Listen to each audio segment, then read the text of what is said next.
Well, hello there. It's Deej here on my journey to catch 'em all.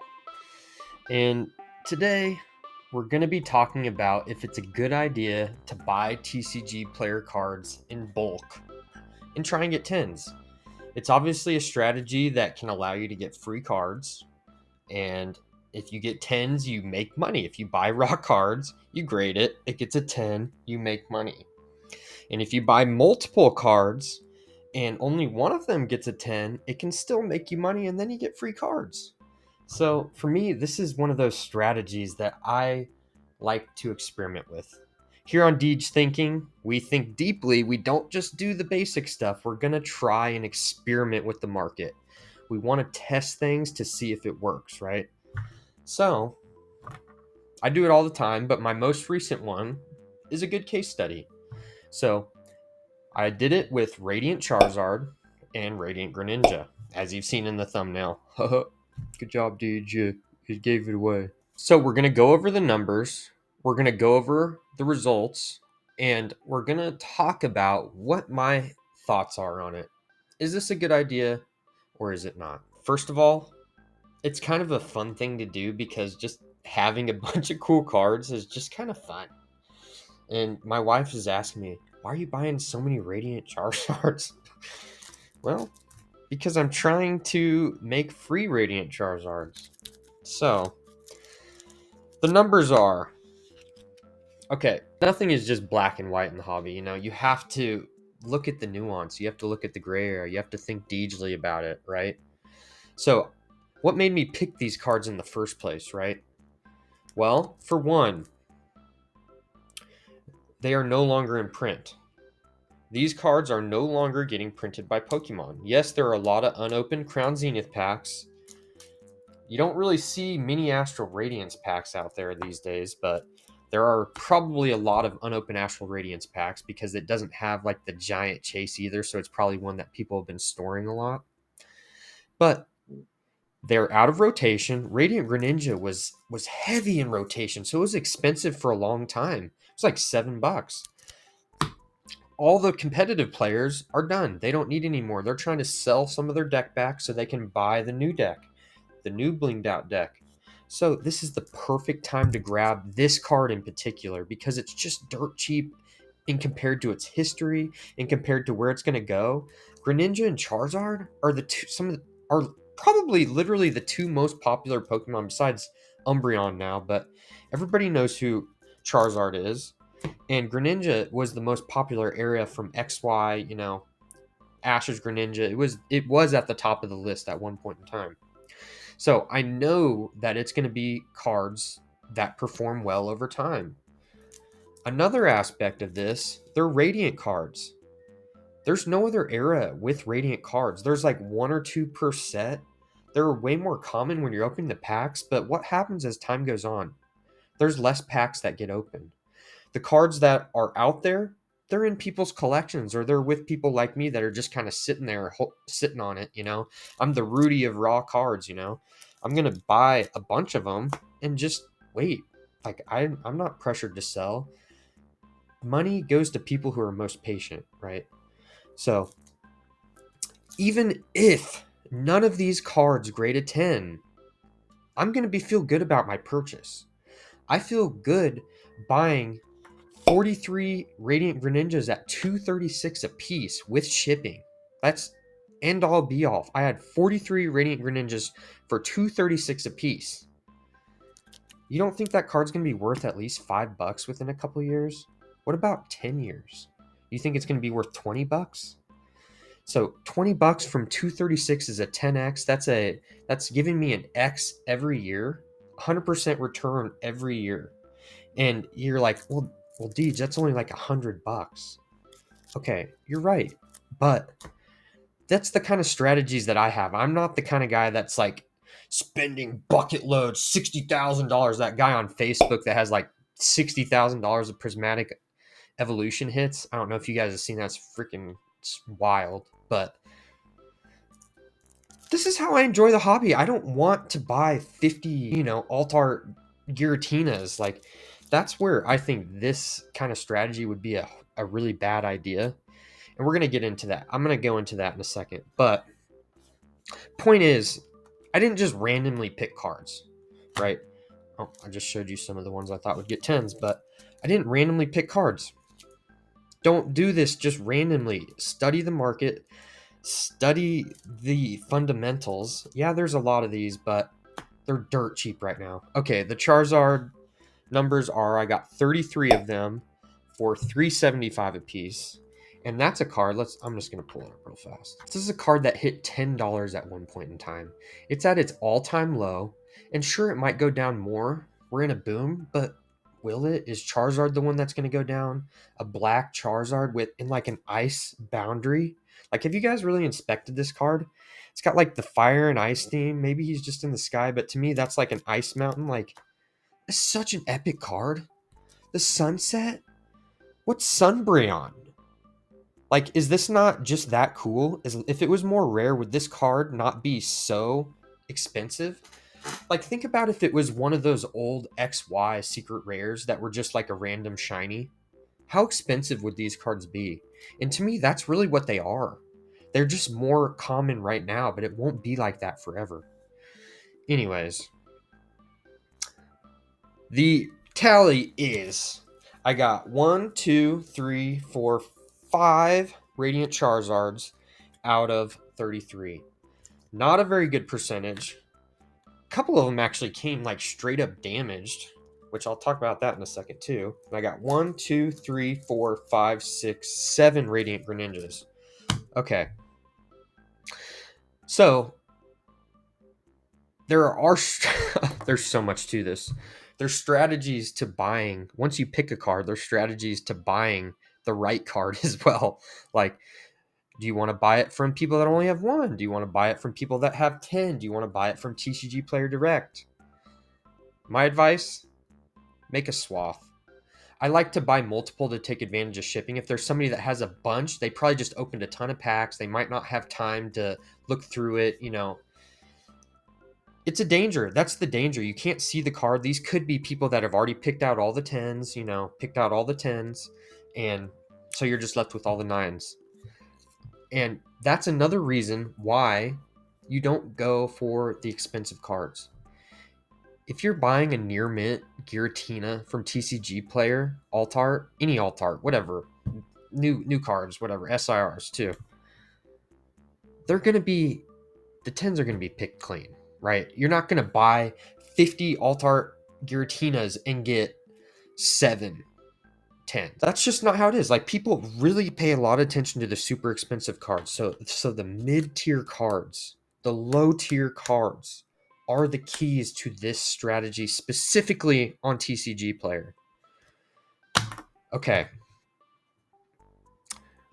Back to who you should buy from. TCGPlayer Direct is great because there's no hassle, nothing.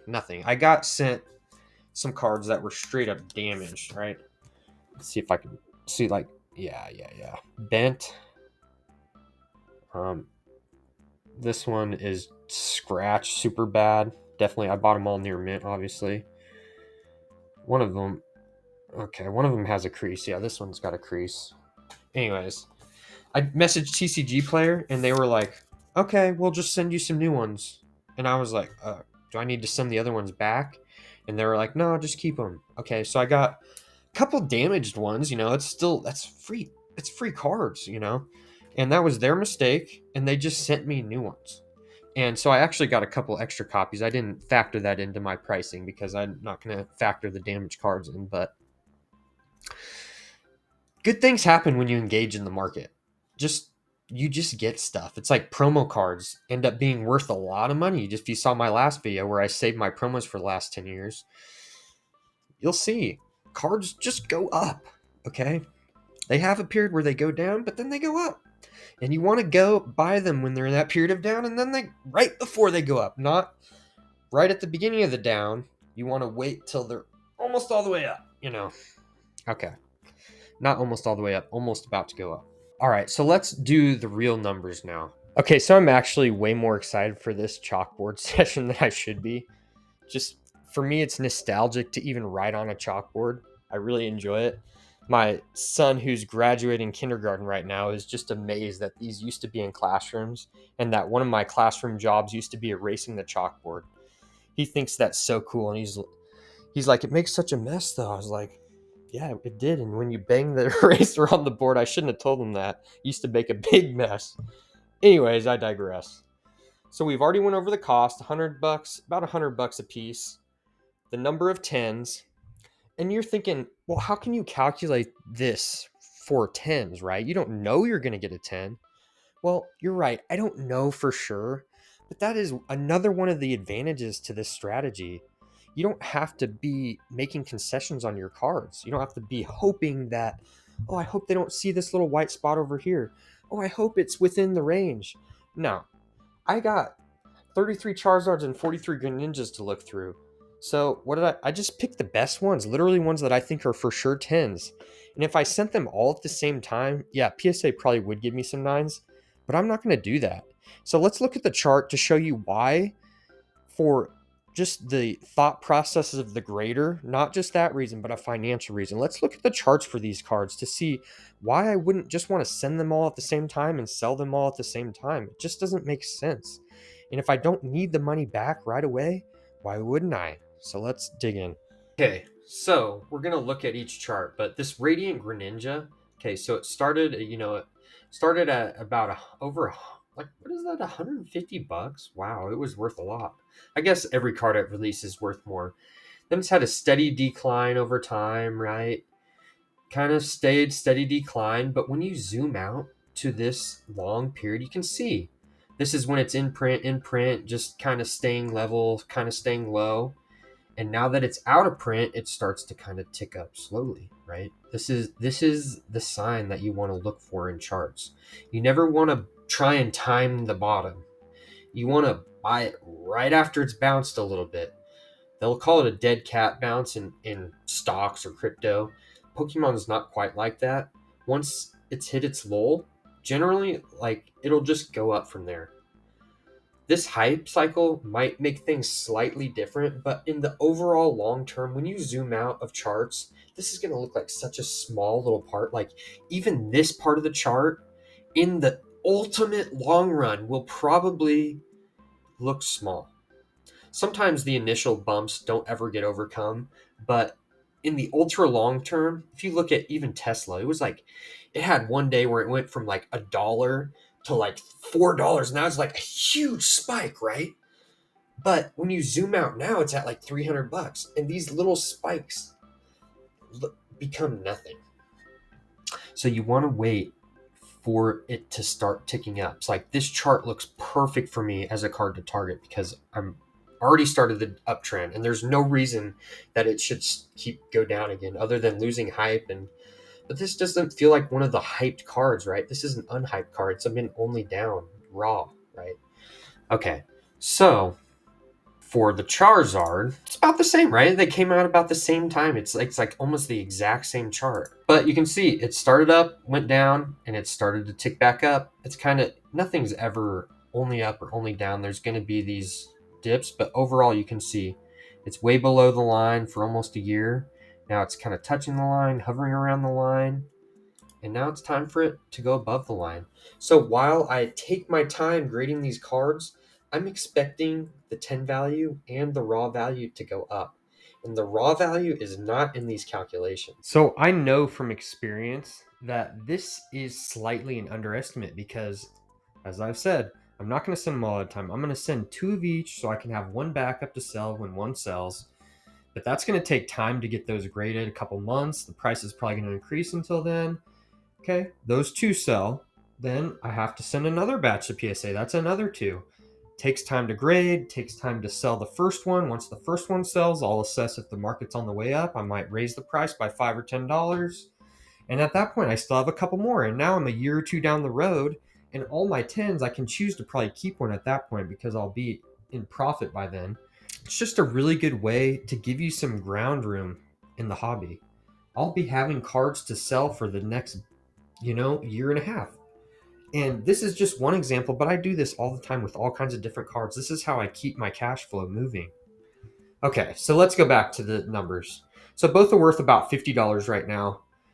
The fees per 10, so my gradings are about $22 a piece. The only time I ever send at a higher tier is when I send one card per submission, not because it deserves the higher tier, but because it gets PSA to open your package faster. That's a little tip. It's guaranteed to work, I promise you. Compare it with a friend, experiment yourself, you'll see.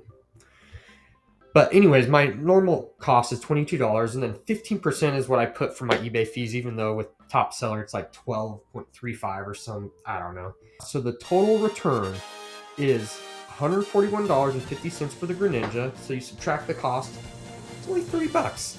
But that leaves me with 36 Greninjas raw. And again, I am looking at this as an underestimate.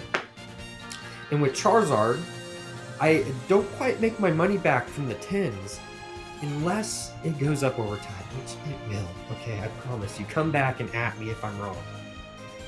And I have 27 left over. So that's 36 plus 27. I'm not going to do the math, but like over 50 awesome cards for free. If this is just breaking me even, you add these together, it's close to that number. I'm break even and I created free cards. And this is how you can create something from nothing in this hobby. I'm here to help you think Deejly for the little guys. I'm not here for the guys with a ton of money. These are the micro strategies that can help you build your collection for years to come. And it's fun. I have fun doing this. It's a fun way to engage in the hobby. You don't have to, scout to make all the money and feel like a little dirty guy, You can just do it in a clean way. Just have fun. Experiment. Okay, off my soapbox now. By the way, I'm like 35. I work with some like 24, 25-year-olds. I was informed today that they don't even know what a soapbox is.